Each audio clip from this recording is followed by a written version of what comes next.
So I had a great suggestion from Gabby Christie at Patreon, thank you Gabby, to do something on why John Williams' film themes are so memorable. Why are they so catchy, they stick in your head, and many of them have pretty much become household tunes. Take this one for example. If you've watched Star Wars, you just know this melody.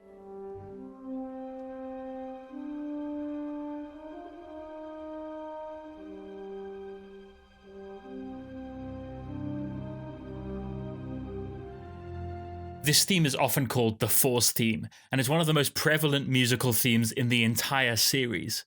But why is it so memorable? Could the answer be something as simple as repetition?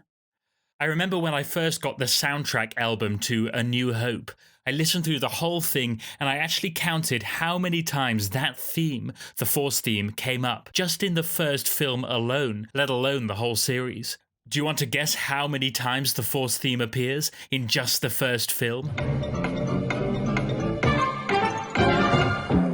At least 20 times. In my first listen through, I counted 20 separate and distinct appearances, and when a theme appears that many times in a film, often at dramatically significant moments. Use the Force, Luke. Let go, Luke. No wonder it begins to lodge itself in our memory, let alone how many other times it must have appeared in all the other movies.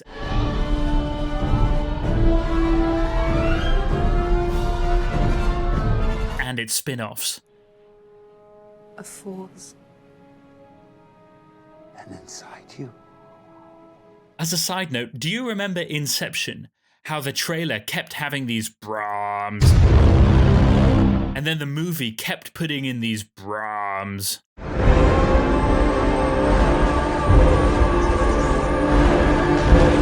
Until when you think of Inception, you think of... And there are literally buttons online which you can press and they'll go... And then that movie proved so influential that every epic trailer ever now goes...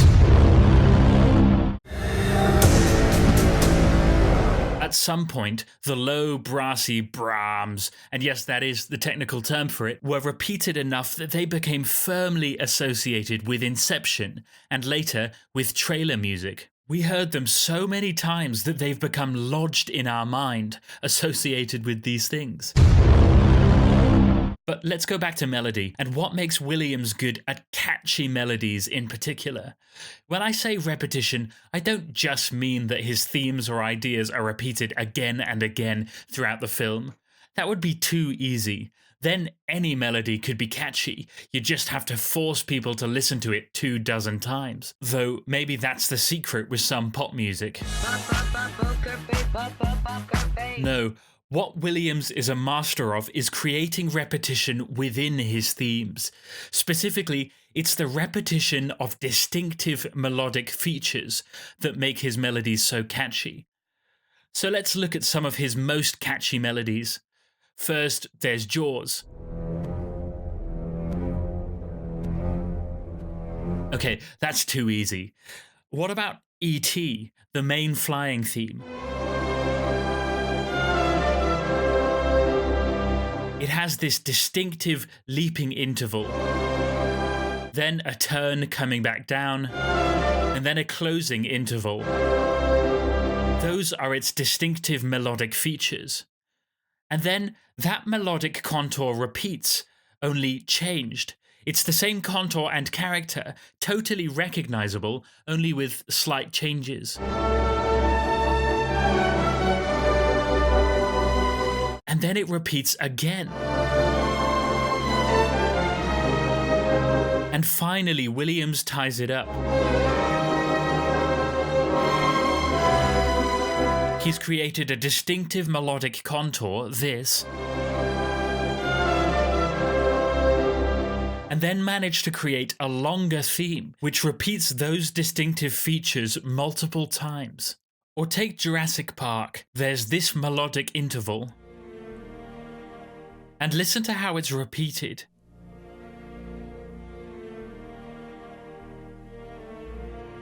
But it's not just the interval, it's the rhythm that's important too. So in this transcription, the last beat of every bar going into the downbeat of the following bar has this rhythm.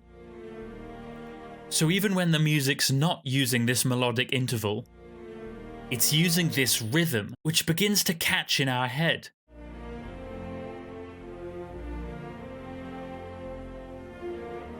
And then, in what I'd call the chorus part of the theme, we get this interval, and also this rhythm, and also the same phrase is kind of repeated several times. Have a listen.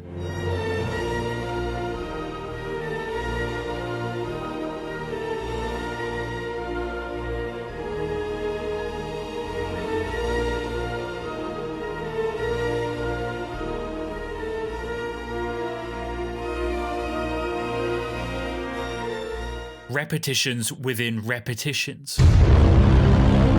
And what about the main theme to Indiana Jones? This distinctive feature, then something similar, then the distinctive feature higher up, and then the similar thing, only more conclusive.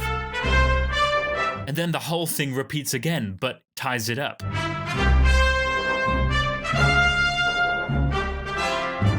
You could do the same analysis with the Harry Potter theme, the Superman theme, Schindler's List, and probably many others. And you'll find the same thing in the catchiest melodies of The Lord of the Rings too. Take Gondor.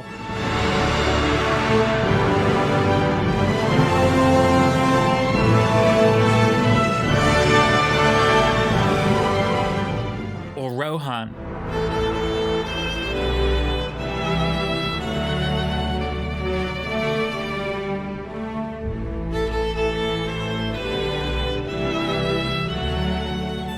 And you could say the same for the Shire theme, the Fellowship, and so on. It seems like repetition is a key feature in making these melodies so catchy. But notice that it's not just boring repetition. It doesn't repeat the same exact thing over and over again.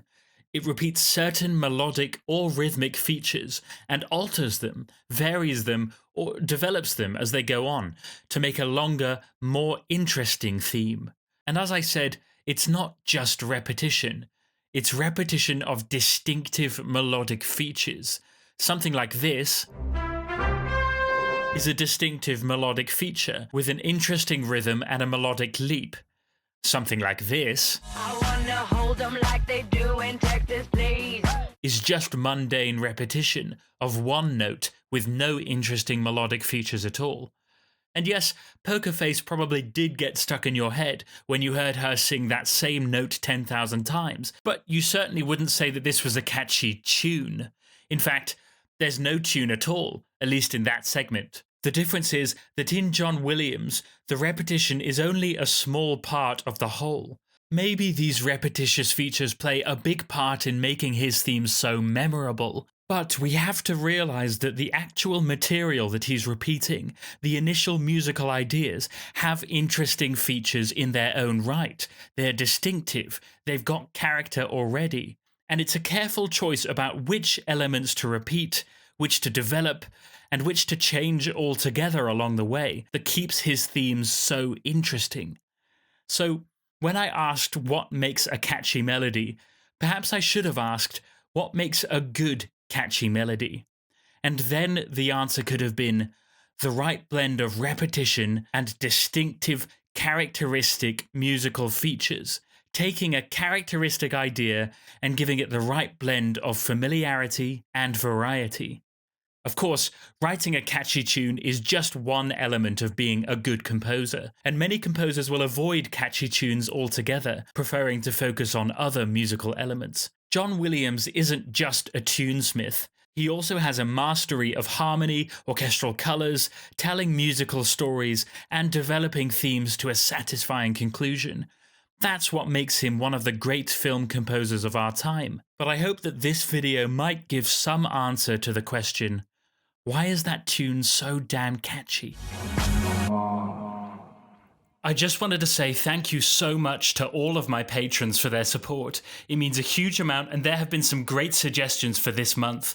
As you may know, most of my videos get demonetized immediately by YouTube, so if you think this content has offered you value and you'd like to support this channel, say thank you or buy me a coffee or even influence my future content, then perhaps consider becoming a patron. It really does help, and your support means a lot.